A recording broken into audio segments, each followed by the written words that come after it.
everyone, welcome back to the Superhero Show. Daniel and Chris here. Now, Chris, you were very well last weekend. You were a bit poorly. I was sick, so I took to my bed with my laptop and punished myself. But not in the way you're thinking. You don't know what I'm thinking. I watched all 3 Punisher movies back to back. Have some chicken soup. No, I felt like I needed to do this for the superhero show. Good. As well, because we've been talking about potentially going and looking at some older films. We're not going to do that this week, but with obviously the Punisher joining Daredevil for season 2, I thought I'd do just a bit of background. Okay. You're really doing your background. You got it done all. They get progressively better, yes, I would say. The general trajectory. So we start off with Lundgren. Lundgren, boring. I mean, I saw that at the time, like in about '89. I saw that. Just a bit boring, really, but nasty. Very, very nasty, very cheap. And then Thomas Jane. I think he is the best Punisher. So far. But the film, it's okay. Tonally, it's a bit all over the place. It doesn't know if it wants to be like a bit wacky, but also nasty. But very, very violent and nasty. And then the more recent one, Punisher Warzone. Nasty. Like, I was impressed that all 3 of them managed to be really unpleasantly violent. So yeah, the TV show's got a lot to live up to. So yeah, we're going to talk about what we want from the next iteration of The Punisher, drawing on kind of the films you've seen and the comics, and just basically our hopes for what Jon Bernthal is going to do with that character. So all 3 so far are nasty. Do you think any of them have been nasty enough? Would you like them to maintain the nastiness? Yeah, no, I think less nasty. I think they had it about right. It's just maintaining a bit of a tone, I think, which I think Daredevil will do the whole series. They've established a certain there's not going to be humour here, and I certainly don't think it will be coming from him unless he shoots Foggy. Whereas all these films, there was humour in them, particularly the Thomas Jane and the Ray Stevenson one was kind of a fun film, really. Yeah. I can see this being very stony-faced and serious. Yeah, like I think we've heard one line from his take on Frank Castle, and it's the line "beg." Not a great punchline, has to be said. So you think it'll be violent? If you watch the first season of Daredevil, incredibly violent show. Yeah, like the bit where the Kingpin caves a guy's head in with a car door. Yeah, there's some truly horrendous things in that show already. Yeah, and it's going to be interesting because Daredevil is dedicated to kind of upholding the law. And then Punisher is kind of judge, jury, and executioner. But in the first series, and that's what there's been in the comics, how they played off each other.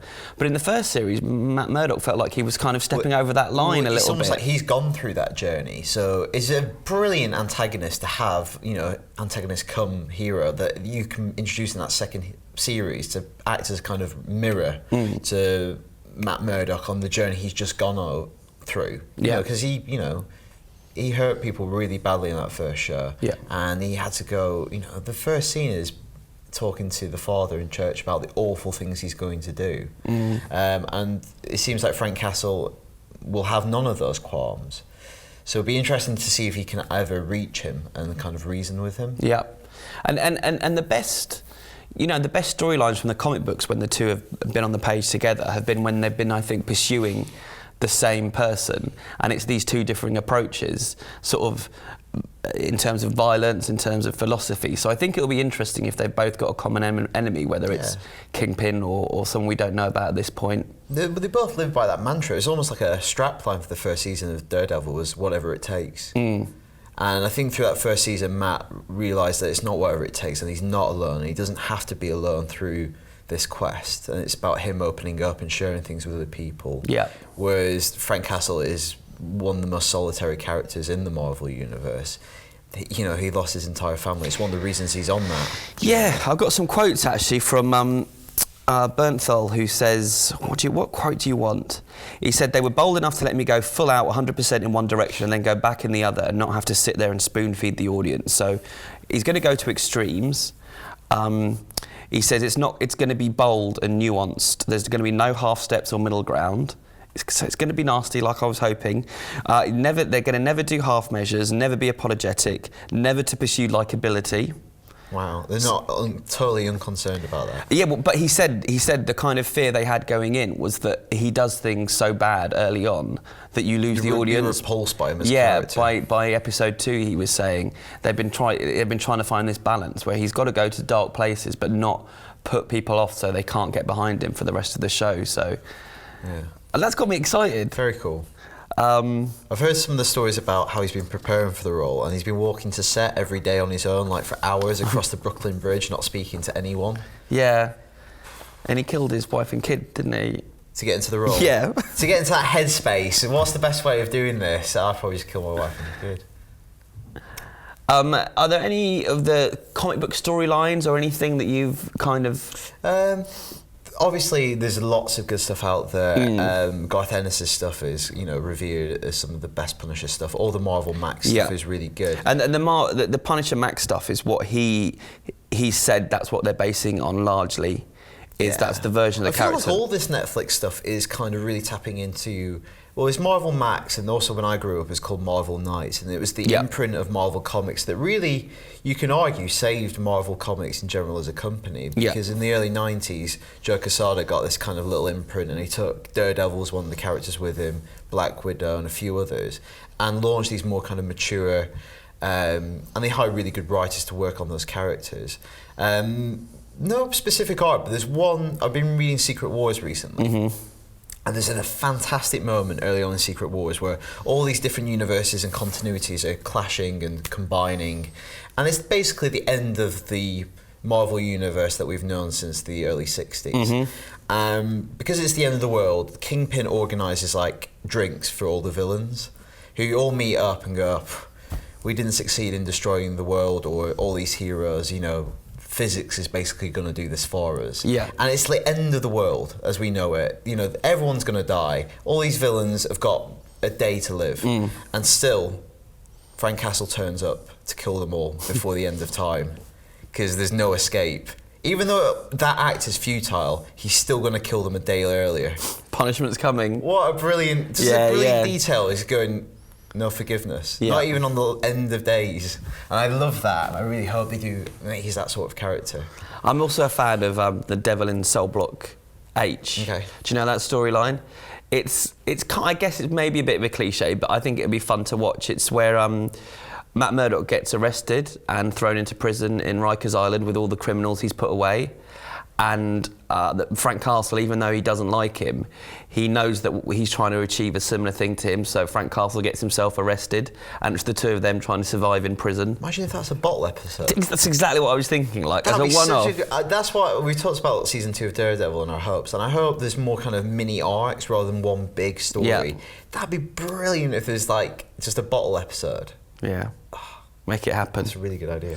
So yeah, hopes and dreams for Punisher and Daredevil. I think it's really exciting though. Yeah, we're getting like another huge Marvel character. Yeah. Very soon. You don't even have to wait to like Doctor Strange movie. We're going to get an awesome big Marvel player very soon and get loads of him. In terms of movies, I do think though the best Punisher movie I've seen in the last year is John Wick.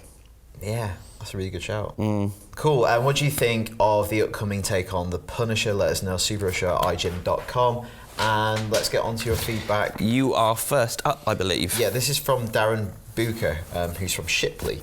With any truth being in the possible spoiler about Darkseid debuting in Batman vs Superman film this week, as well as Apocalypse in X-Men and the inevitable appearance of Thanos in Infinity War, do we run the risk of all these exciting and highly anticipated films being too alike in the villain and threat department? Do you think this was a tactical move by DC to steal the limelight off Thanos and make him seem less unique during his belated appearance come 2018? I think yes to the first question. That is They're all very similar. issue. The big blue spacemen. In the same way that the last 3 years it's been the big, global destruction, citywide destruction rather, has been the frigging ending of every movie, and now it's going to be this, puppet master and the, all-powerful From puppet space, master. basically. Yeah, so I know maybe. Apocalypse isn't before people say. So yeah, I think that could be a problem, but hopefully different studios, different approaches. I don't know. I don't think they've done it on purpose to steal their thunder. I mean, yeah, and it also speaks to the way that some of the source material has emerged with, competition. If you've got one character who's popular, Yep. and he's got a bow and arrow, hey, we might have a character that's popular with a bow and arrow, and it's kind of that sort of thing. And now it's manifesting on the big screen. But I'm still happy that they're pursuing those characters because they are big, important ones. Yes, they might look a bit similar to, I guess, a mainstream audience. I've got an email from Baz Spake, who I think he's directing this at me. He says, if you can't be excited by the Suicide Squad trailer, then there is no hope.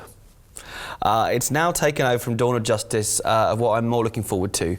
Later's Joker especially getting me excited, and not knowing all the rest of the squad, I'm looking forward to getting to know the characters I've not caught up on in the comics as of yet. I feel Justice is real too much, with the promo hashtag who will win now rendering pointless by the time you reach the end of the recent trailer. It is pretty pointless, that whole setup, Batman v Superman, like... Yeah, but what were people expecting? Yeah. Like, killed him. I can't believe Superman broke Batman's neck. Yeah, and Daredevil's going to kill Punisher in the first episode. Yeah. But fair enough, I am trying to get excited for Suicide Squad, I promise.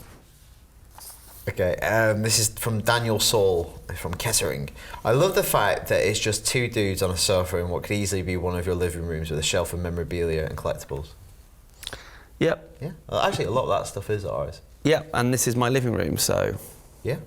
So a few weeks ago we talked about ideal superhero casting. If you could pluck actors from any period in Hollywood history. Yeah, could people stop writing in with the ones I already did in my 1980s one? Yeah. My 1980s Avengers. Read the website. Just saying. In terms of that time machine trans-dimensional casting conundrum, I would have loved to see Robin Williams as the Riddler. And prime Arnold Schwarzenegger as Colossus made total sense. Yeah, Robin Williams was supposed to play the Riddler. In Forever? Batman Forever? Yeah, it was long rumoured. I think Batman Returns, they were throwing around the idea of having him in that, and that's I think by the time it had gotten on to the sequel, it was Jim Carrey was the main man because he was such a big star, but Robin Williams was... If he was early. Yeah. Ed Lauder, who is a long-time listener and viewer and writer-inner, he's suggested a bunch of things. I picked out some of my favourites. Matthew McConaughey's Gambit. I think we might have done this last week when you were in here. Thanks, Ed. But I don't think we read Ed's name out, which was very rude of us. There you go, So Ed. he got belated credit. Yep. This is Jimmy Tampin. Do you think that AMC's Preacher missed a huge opportunity by not casting Aidan Turner as Jesse Custer? Yes. The similarities in appearance are uncanny. Yes, he would have been great, and I think that's a real shame. Yeah, totally. But hey-ho, hopefully Don Cooper does the business.